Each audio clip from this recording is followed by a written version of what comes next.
ఇప్పటికే ముఖ్యమంత్రి వైఎస్ జగన్మోహన్ రెడ్డి గారి మీద విజయవాడలో జరిగినటువంటి హత్యా ప్రయత్నం మీద తీవ్ర స్థాయిలో చర్చ జరుగుతున్న వేళ తాజాగా పోసాని కృష్ణమురళి గారు మీడియా సమావేశం పెట్టి జగన్మోహన్ రెడ్డి గారి మీదకి దర్శకుడు రామ్ గోపాల్ వర్మ గారి మీద ఏ విధంగా మర్డర్ ప్లాన్ చేశారు, ఫైల్ ఏ విధంగా మూవ్ అయింది, ఎవరి దగ్గర స్టార్ట్ అయింది, ఎవరి దగ్గర ఎండ్ అయిపోయింది అది అని ఈ విషయాలు ఏవైతే ఉన్నాయో ఇవి చాలా పెద్ద సంచలనం.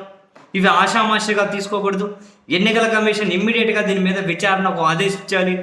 ఏం మామూలు విషయమో.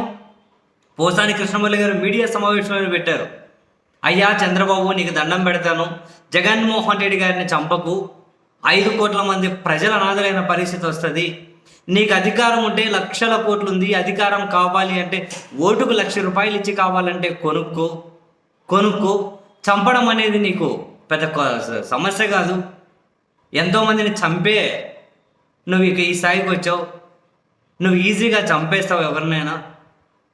చంపకు, నీకు దండం పెడతాను అని ఈ హత్యలకు ప్లాన్లు చేసిన దగ్గర నుంచి ఆ విషయం నాకు తెలిసినప్పుడు నేను ఎంత ఏడ్చానో చిన్నపిల్లోనిలాగా అంత ఏడ్చాను. 75 ఏళ్ళు వయసు వచ్చింది కదా, ప్రశాంతంగా జీవించు అని చెబుతూ రామ్ గోపాల్ వర్మ హత్యకు సూత్రధారి ఫైల్లో అవడానికి కారణం అని చెప్పి పోసాని గారి వివరాలు కూడా చెప్పేశారు. సీనియర్ జర్నలిస్ట్ ఐ వెంకట్రావు ఉంటారు కదా, ఆ ఐ వెంకట్రావు కొడుకు మహానీస్ అనిల్ అని ఉంటారు. అనిల్ రామ్ గోపాల్ వర్మ మర్డర్ ప్లాన్ కిలారి రాజేష్, నారా లోకేష్ సన్నిహితుడు స్నేహితుడు అన్నీ ఉంటారు కదా. సో ఐ వెంకట్రావు మహానీస్కు ఐ వెంకట్రావు కొడుకు అనిల్ కిలారి రాజేష్కు చెబితే సరే కిలారి రాజేష్ ఓకే అని చెప్పి ఆ ఫైల్ నారా లోకేష్కి తీసుకెళ్లారు. నారా లోకేష్ ఓకే అని చెప్పి గ్రీన్ సిగ్నల్ ఇచ్చేశారు. రామ్ గోపాల్ వర్మను లేపేసేకి ఓకే అని చెప్పి గ్రీన్ సిగ్నల్ ఇచ్చేశారు. తర్వాత అది ఫైల్ క్లియరెన్స్ కోసం చంద్రబాబు దగ్గరికి వెళ్తే చంద్రబాబు నో చెప్పారు.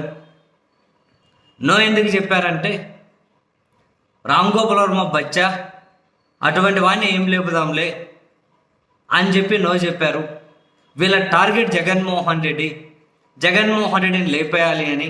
అయ్యా మీకు దండం పెడతాను, ఆ పని చేయకండి. ఎంతైనా డబ్బులు ఖర్చు పెట్టుకోపోయి మీరు ఓట్లను కొనేసి కావాలంటే అధికారంలోకి రండి. అధికారం లేకపోతే మీరు బతకలేరు. అధికారంలోకి రండి ఎంతనో కొనుక్కొని, కానీ జగన్మోహన్ రెడ్డి గారి జోలికి రాకండి. నేను ఈ విషయాలన్నీ కూడా నా తల్లి సాక్షిగా చెబుతున్నాను. ఇవన్నీ నిజం. అనిల్ అంటే మహానీస్ ఐ వెంకట్రావు గారి కొడుకట. అనిల్ ఇవన్నీ అబద్ధమైతే నువ్వు నా మీద కేసు పెట్టు, విచారణకు సిద్ధపడు. ఇవన్నీ నిజం. రామ్ గోపాల్ వర్మ వికెట్ ఈ పాటికి ఎప్పటికో ఎగిరిపోవాల్సిందే. చంద్రబాబు దగ్గర నో పడింది కాబట్టి ఒకవేళ నారా లోకేష్ వరకు ఫైల్ ఆగింటే ఈ పాటికి రామ్ గోపాల్ వర్మను లేపేసి మట్టిలో కలిపేసేవాళ్ళు. చంద్రబాబు నో చెప్పారు, అట్లా బచ్చాతో ఏందిలే, కొడితే కుంభస్థలాన్నే కొట్టాలి అని చెప్పి ఆయన నో చెప్పేశారు అని చెప్పి పోసాని కృష్ణమురళి గారు చేసిన వ్యాఖ్యలు ఏవైతే ఉంటాయో ఇవి చాలా పెద్ద విషయాలు. దీని అంత ఆషామాషిగా ఎన్నికల కమిషన్ వదిలిపెట్టేసిన పౌరులుగా మనమైతే ఊరుకోకూడదు. ఎన్నికల కమిషన్ మీద ఒత్తిడి తీసుకురావాలి. ఎందుకంటే ఇప్పుడు ఎలక్షన్ కోడ్ అంతా వాళ్ళ స్వాధీనంలోనే ఉంటాయి కదా, వ్యవస్థలన్నీ వాళ్ళ ఆధ్వర్యంలోనే. పోసాని కృష్ణమురళికి నోటీసులు ఇవ్వండి, అనిల్కు నోటీసులు ఇవ్వండి, విచారణ చేయండి. దీని మీద సపరేట్గా అవసరమైతే ఒక కమిటీ నియమించండి. అంటే విచారణ ఒక గ్రూప్ని నియమించండి, ఒక స్పెషల్ ఇన్వెస్టిగేటివ్ టీమ్ని. ఏమంత ఆషామాషిగా తీసుకునే విషయాలా ఇవన్నీ? ఇంత ఆషామాషిగా ఒక మర్డర్ ప్లాన్ అని చేసేసారని, అందరూ గ్రీన్ సిగ్నల్ ఇచ్చారని, వీళ్ళ టార్గెట్ జగన్ను లేపేయడమే అని. ఏంటిదంతా? ఇదేం విషపూరితమైన మన ఆలోచనలు, ఇవేం విషపూరితమైన మైండ్ సెట్స్. సో ఇది చాలా సీరియస్ విషయం.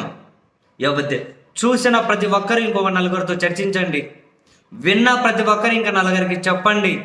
దీని వెనక నిజాలు ఏంటో తెలియాలి, దీని వెనక ఉన్న గూడు పుటాని ఏంటో తెలియాలి. ఏం తమాషాగా ఉందా? మనుషులను లేపేసే విధంగా ప్లాన్ వేయడం ఏంటి? అటువంటి క్రూరమైన ఆలోచనలు ఏంటి?